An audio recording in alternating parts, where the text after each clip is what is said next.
We've seen so many women and children living in tents.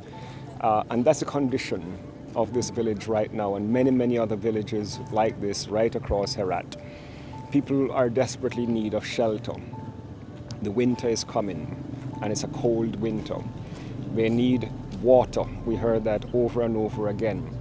They need food, they need livelihoods, they need roads, they need many, many different things. And we in the UN, we came as a UN country team to look at how we can respond jointly to the needs that are here.